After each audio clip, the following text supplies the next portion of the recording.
Bonjour et bienvenue dans ce nouveau coaching live. La question du jour est: pourquoi devons-nous nous libérer des stéréotypes de genre? Alors, vous savez, moi je travaille sur cette question depuis, je ne compte plus le nombre d'années. Je pense que j'ai commencé à me poser cette question quand je devais avoir une dizaine d'années peut-être. Parce que je voyais la différence entre mon père et ma mère. Parce que je voyais ce qu'il était attendu de moi en tant que petite fille. Et moi, je ne voulais que personne décide pour moi de ma vie. Alors, je me suis vraiment demandé ce qu'était la féminité, ce qu'était la masculinité et qu'est-ce que c'était toutes ces questions homme-femme. Et donc, je me suis intéressée aux stéréotypes de genre. Alors, les choses sont simples. Une petite fille s'habille en rose, un petit garçon s'habille en bleu. Sur leur t-shirt, on voit pour les petites filles princesse, pour les petits garçons Superman. On voit pour les petites filles, on leur dit qu'elles sont gentilles et qu'elles ne doivent pas faire leur commandante. Et puis aux petits garçons, on leur dit pareil, ne pleure pas comme une fille. Donc bref, dès notre plus jeune âge, on nous dit comment agir en fonction de notre sexe, maintenant on dit notre genre. Et cela nous coupe pas mal les ailes, je dois dire, puisqu'on pour être conforme, entre guillemets, il faut donc faire ce qu'il nous est demandé.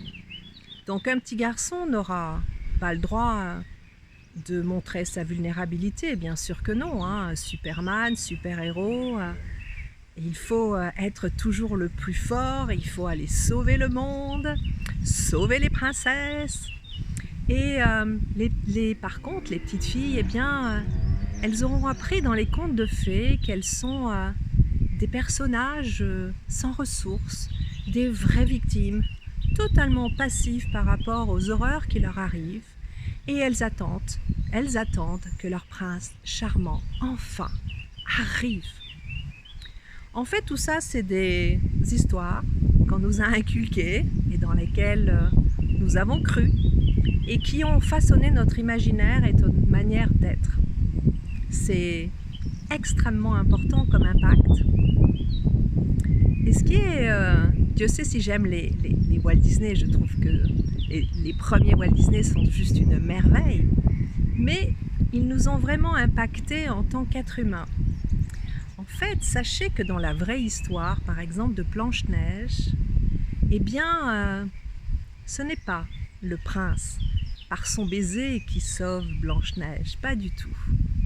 Elle est transportée sur une carriole, comme morte, et puis vous savez, à ces époques-là, les routes étaient très mauvaises, et donc il y avait des nids de poules et des cailloux sur le chemin.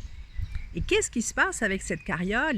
C'est que la carriole roule sur une grosse pierre. Et là, Blanche-Neige haut le cœur, je dirais, et recrache le bout de pomme empoisonné. Donc en fait, ce n'était pas du tout lié au prince charmant, c'était par l'entremise de la Providence. Et voyez comme ça change les choses. Alors tout ça, vous me direz, mais c'est des histoires qu'on nous a racontées enfants, enfin maintenant ça suffit, nous sommes des adultes. Oui, certes, nous sommes des adultes, mais conditionnés dans notre enfance. Et en fait, sans même nous en rendre compte, dans la vie de tous les jours, on continue à fonctionner comme ça, sur le plan personnel et sur le plan professionnel.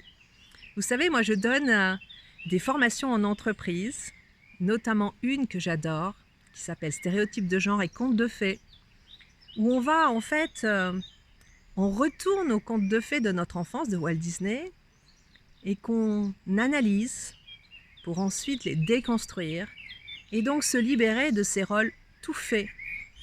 Et les femmes managers à des hauts postes me racontent toutes, au bout d'un moment, une fois qu'elles ont compris qu'elles jouaient les princesses, même au travail.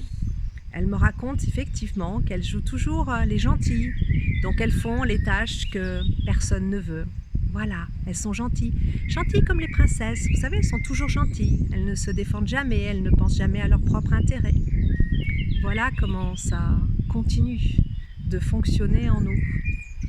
Et puis, les hommes, c'est pareil, hein. Surtout aucune émotion, hein, aucun sentiment, intelligence émotionnelle zéro. Eh bien, ça aussi, c'est le résultat, la résultante des contes de fées et des histoires de chevaliers qu'on a racontées aux petits garçons. Je crois que, vous savez, pour être un être humain à part entière, il faut savoir tout être. Parfois passif, parfois actif, parfois guerrier, guerrière, parfois doux, gentil. La vraie liberté d'être soi, c'est de pouvoir choisir. Choisir comment être, ce qu'on a envie d'être dans cette situation en particulier. Et d'utiliser toutes les qualités humaines qui sont à notre disposition, que nous avons en nous, qui sont plus ou moins activées, effectivement, en fonction de notre genre. C'est ça, être libre. C'est ça, être libre d'être soi. C'est ne plus se conformer aux injonctions de la société qui nous dit comment être en tant qu'homme, comment être en tant que femme. Juste être soi. Être pleinement un être humain avec sa partie yin et sa partie yang. C'est ça, être entier. Entier, c'est à la fois assumer sa partie yang et assumer sa partie yin.